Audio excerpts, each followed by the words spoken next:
Hello everyone. So today we shall be discussing how to obtain residency in Mexico because there's a number of pathways as well as all the documents that are required. We'll be discussing this with Sergei, my immigration agent here in Cancun as well as Mexico City. How are you?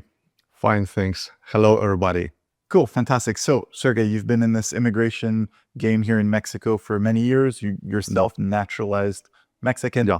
So if I were to come to you and I said, Sergei, I want to become a resident of Mexico, what are my options? Yeah. First of all, we will check the first option, the solvency economic program. It can be income or savings. Let's say that the numbers of income or savings this year almost like it was 1 year ago because of the difference of the currency rate.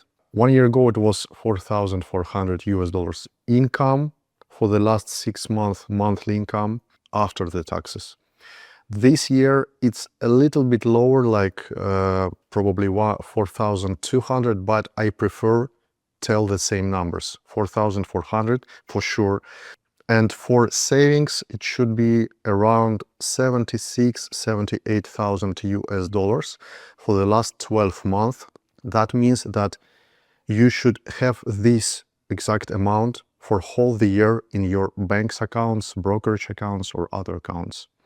In this case, you can bring the bank statements to the Mexican embassy in your country where you're resident or you have the citizenship. And if they check everything is okay, you can get a special temporary residence visa. With this visa, you can come to Mexico, and here we will start the process. And usually like in 1-2 weeks, depends on the immigration office, you will get your plastic for 1 year. So your residency card. Yes, and after 1 year, you can renew it, and most often you can renew it for 3 years more.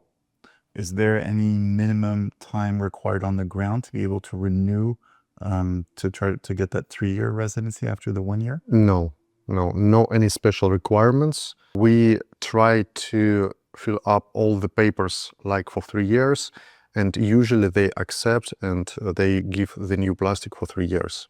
The income, what sort of income? Can it be active income as in a salary, or must it be passive like in a lot of other countries? They prefer active income. Even they can ask you to bring like official work letter from the company sometimes.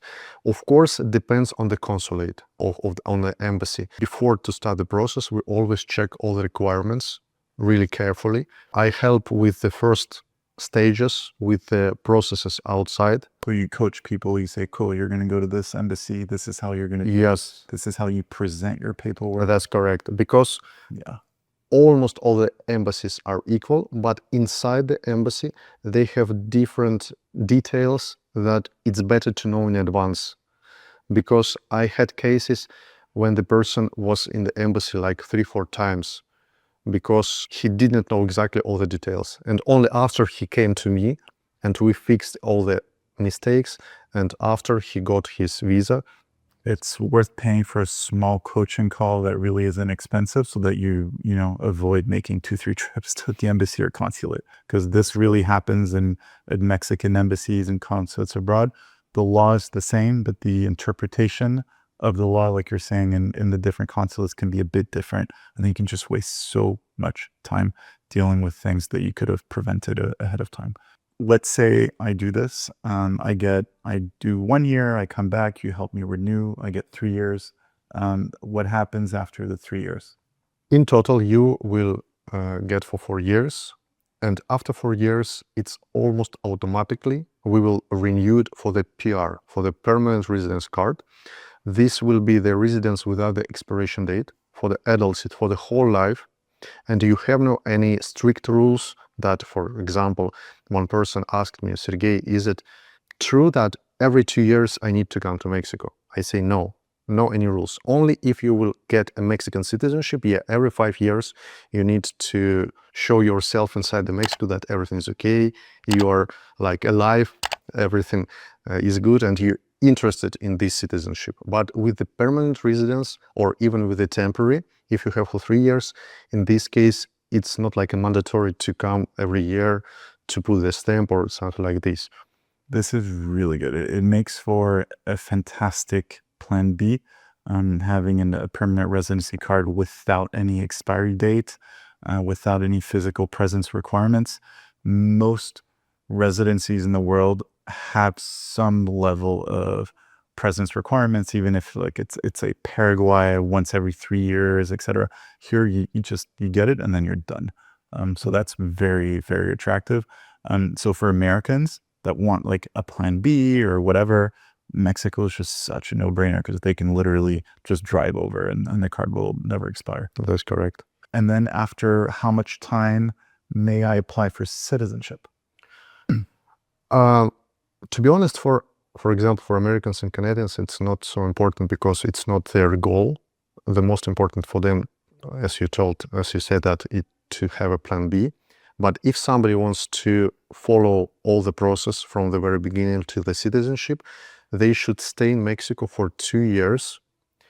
That means, for example, if they want to make everything so quickly, too fast, the last year with the temporary and the first year with the permanent card, they should be here in Mexico. How many days? 2 years, but in these 2 years, they have 180 days.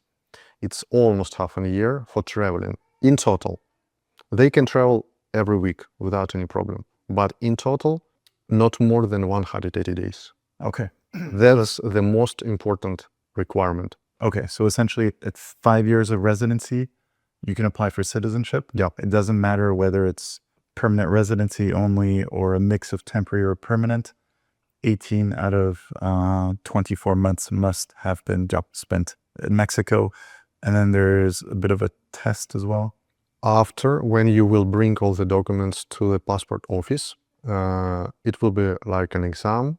We will prepare the clients for this exam, for the questions, with the answers, of course.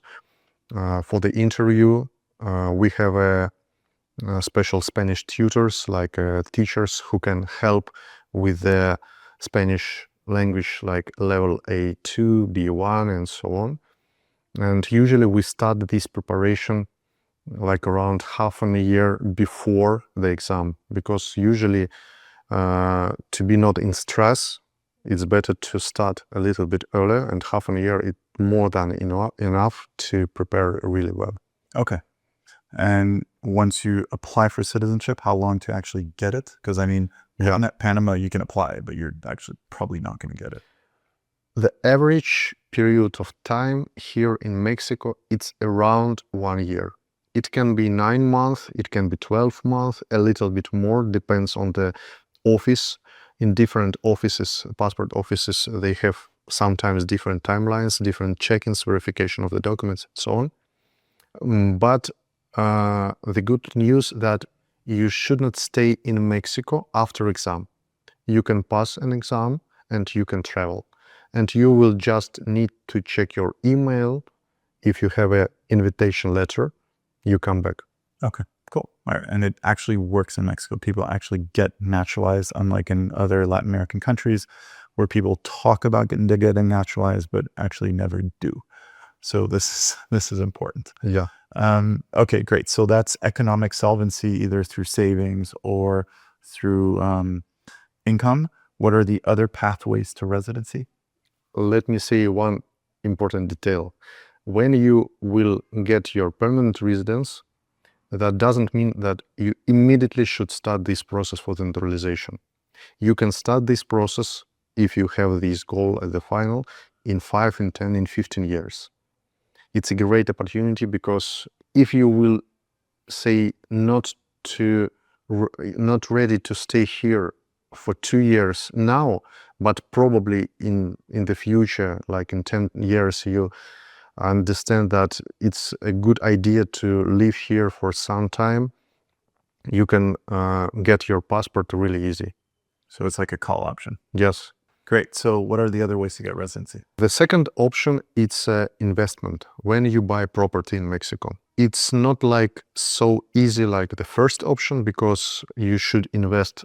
Sometimes for some people it's too much money. Now it's like around $580,000 US for the property. Or in some consulates, they have this option when you can open a company in Mexico, like a tourist, without any problem. And then you buy property on the company's name, which is open on your name. In this case, you can buy property twice less for the price, like $280, $290. But not all the consulates have this option. That's why we always try to check all the requirements in advance. And during the consultation with the client, we try to choose the best option in his particular case. Great. And then for this, it's the same pathway to permanent residency and citizenship as the first option, economic solvency. Yeah, absolutely. 5 years. Okay, cool. What are other ways to obtain residency? It can be a job offer. In this case, you can get a work visa in embassy. The second option, it's childbirth in Mexico, like a medical tourism. In this case, you will get PR immediately. You will skip this process with the temporary residence card. So we did a whole bunch of content on this. This is actually Sergei's specialty. That's how he started his immigration business here in Mexico. It's through childbirth. I went through the process myself with my partner. We had our daughter here, and that's how I obtained permanent residency here, as well as my whole family. So immediately, boom, permanent residency. Yeah. And the good news is that in 2 years after this PR, you can already start the naturalization process. You don't need to wait 5 years like in the normal way. So now I'm in a situation where at any given point, I just need to stay 18 out of 24 months here in Mexico, and then I can apply for citizenship. So I have this call option in my back pocket. One of the options is a marriage with a Mexican. If somebody who have here a person, he falls in love, in this case, it's like an easy way to. And that's also direct permanent residency. No, 2 years of the temporary, and after immediately permanent, and immediately to start the process with naturalization. Okay. Almost the same way like the childbirth, the same period of time, 2 years, but not the permanent, first of all, temporary. So there are 130 million Mexicans in Mexico. So, there's enough to choose from. Cool. And then how about retirees? Because there's a direct path to permanent residency sometimes. I had some cases, few cases with the person who has 36, 38, 40 years old, and they got their PR visa. Yeah, a lot of consulates have the main requirement, it's the age. If you're 60 plus, in this case, you can start your process if you follow other requirements. In this case, we have the same requirements like for the temporary visa, income or savings. But income should be around $7,800 monthly. Usually, in this case, it's your passive income, like from the pension program. And you need to bring the special paper that will confirm that this is your pension income, not active. And the most useful option, it's savings. All my clients who were less than 40, they used this option with the savings. In some consulates, I even have the photos of their visa. I know which exactly consulate they used. In this case, it's possible, and there were Americans, Australians, Germans, Switzerland. That means that almost in all the countries, it's possible to try. In the worst way, you will get your temporary visa, but it's a good option too. And what's the saving minimum? Saving, it's like around $290,000 in your account. That you must have had for 12 months. Yes, the same 1 year. And is it just cash, or do, for example, a brokerage account? Brokerage too. And in some consulates, they have like a list of the different ways how you can present. But usually, yes, banks and brokerage. Okay. Not crypto. No. Okay. All right. So no crypto, but people can pay your services in crypto. Yeah, for sure. Cool. Without any problem. And in the link below, there's the list of all the documents that you need, because you also need to show some extra documents, birth certificates, marriage certificates, and the like. Most notably for Mexico, there is no need for a criminal background check. Correct? No. Only in one option when you will follow for the naturalization process. But even in this option, you will receive these documents here in Mexico, not outside, not from your country. And we will have 2 different criminal records, local, for example, in Cancun or in Playa, and in Mexico City, like for the whole country. A federal one. Yeah, federal. Okay. That's correct. So there's a link below with all the information on how to obtain residency here in Mexico. And that's the way that you can also get in touch with Sergei. So Sergei can help you with the whole process from A to Z. So coaching you beforehand through the consulate appointments, preparing the paperwork. And then when you come here to Mexico, whether it be here in the Riviera Maya in Cancun, or whether it be in Mexico City, then his team can take you to immigration, fill out all the paperwork. You just need to show up, and then you'll end up with your residency card. So good service. And then childbirth as well. If you're into that, there's also a link below. Yeah. All right. Sergei, thank you very much. Thank you too.